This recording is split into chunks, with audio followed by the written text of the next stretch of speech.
Once again, this year we'll have over $10,000 in prize money available. That's for USA track and field runners that win either overall or age group awards in the national championship.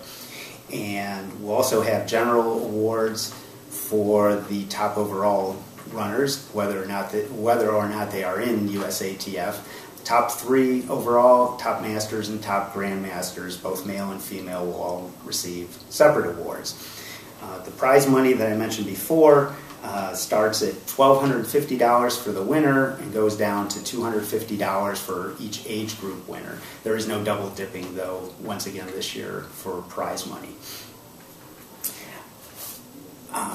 If you are running in the USA Track and Field National Championship, we have another video that's going to describe a little more about it, but you will need to let us know ahead of time, and it's easy to join USATF.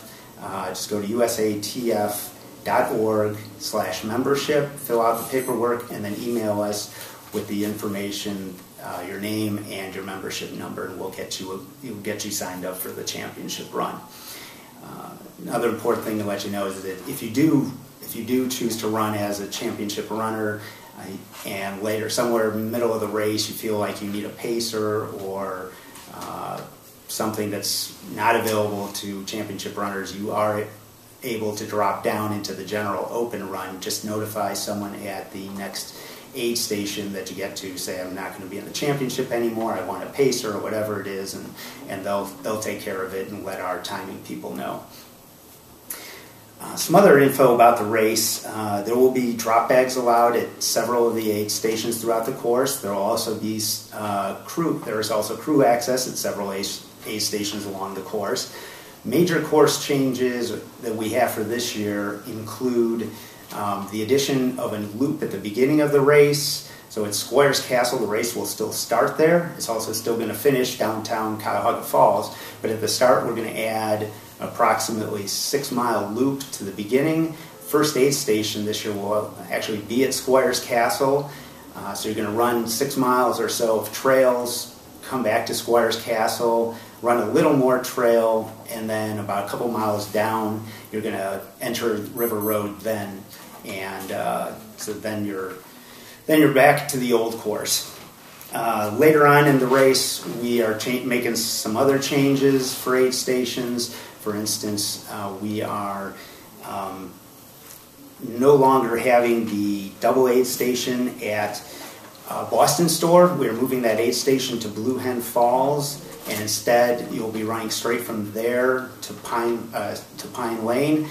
There was some problems last year with volume of people, and just to make it easier for everyone involved, we're going to make that change. So that also changes the pacer pickup location. It's now going to be at Happy Days instead of Boston Store. So runners will have to go a little farther without pacers, but you will be able to pick up flashlights earlier, and that will start at, there'll be a drop bag location at Blue Hen Falls where you'll be able to pick up a flashlight if necessary. Any other aid stations or other changes to aid stations, we're not going to have any double aid stations anymore. So in addition to getting rid of the Boston Store aid station, we are changing the aid station that was at Pine Hollow to a single aid station, and there will be another new unmanned water stop at Little Meadow, which is just down the road from that. So you will not be doing a double loop at Pine Hollow. Similarly, at Covered Bridge, there will be a single aid station with a water stop at the end of the Perkins Trail loop, which you'll be running in reverse this year. The awards, there'll be breakfast served. Once again, Chef Bill will be putting together a breakfast morning of our Sunday morning at the finish of the race. He'll be serving starting at 7 a.m. Those of you who finish early enough to get a shower can go to the natatorium in Cuyahoga Falls, and for a small fee, I think it's going to be $5. Again, you can get a shower there. The awards ceremony will take place immediately after the the time limit. So as close to 11 o'clock as possible, we'll start. We'll start the award ceremony. We will present the overall awards as well as any USATF awards. Just a note that if you finish and receive a belt buckle, you'll receive the belt buckle immediately. You don't have to wait to the award ceremony. So you'll get your buckle as soon as you cross the finish line. You can go home, go to sleep, drive cross country, whatever you want to do after that, you're all set. Just a couple other little things. If you are dropping out, if you decide to drop out of the race at any point, please, you must let someone know, because we don't want people out there looking for you. So go to the next or the previous aid station, find the aid station captain, let them know that you've dropped out so that they can relay that information to our timing people. And the final thing is garbage. Just make sure, I know this goes without saying, but I'll say it anyway, make sure that you clean up after yourselves when you're on the trail.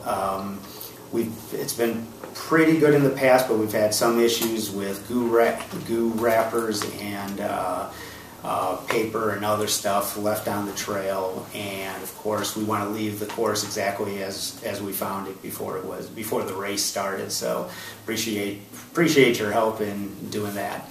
So that's it for me. Have a great race, and we'll see you at the end of July.